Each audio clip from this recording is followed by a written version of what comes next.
Hey everyone, welcome to Throwback Thursday. Today I have the LEGOLAND Dragster from 1986. Actually, I don't have the box, but I did get this set used, so let's see what we have here.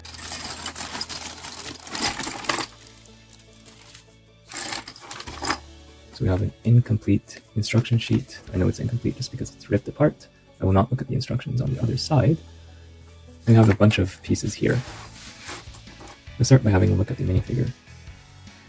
Now, this guy or gal has been smiling for 39 years straight.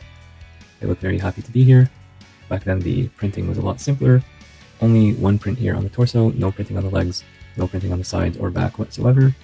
They just get the helmet with a thin chin strap, and that's it. No alternative expression, nothing of that sort. It's all very simple from back in the day when they had the Lego stud on top. There was no holes in the head back in those days. Now let's put the car together, based only on this picture here, which I believe is the main model.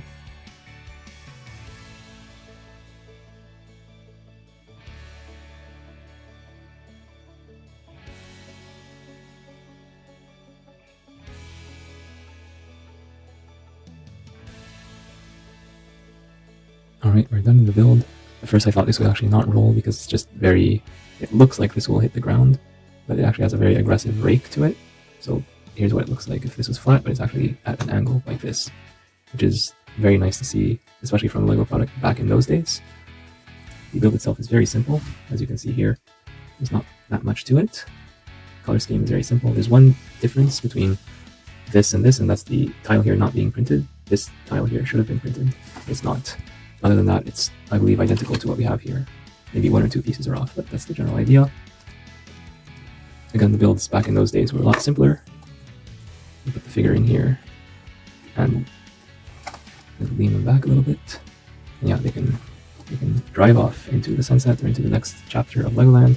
I noticed, by the way, these pieces don't hold as much as they used to back in the day, so keep that in mind when buying these older sets, especially with the real original old parts, because these, if you wanted to really make this work, you're going to need to use some of your own pieces here to replace the pieces that don't have the clutch power anymore.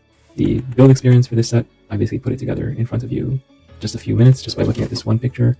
It's very simple. This is polybag level. If this was sold today, they would sell this for around $5, just a minifigure plus some extra parts. In terms of the aesthetics, I'm not going to lie and tell you this thing looks great by modern standards. It does not, but it does have that vintage charm.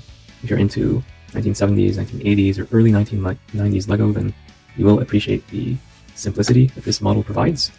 And the good news about it is that with some very minor exceptions, like this black piece no longer exists in black, but you can get it in dark gray, which is close enough. You can build this exact model or something very similar to it with modern Lego parts.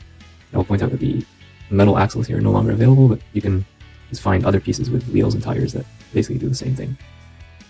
And we do see here that this set does rebuild into at least one alternative model, which is this one here. I'm sure there's many, many more. Here's what the instructions look like.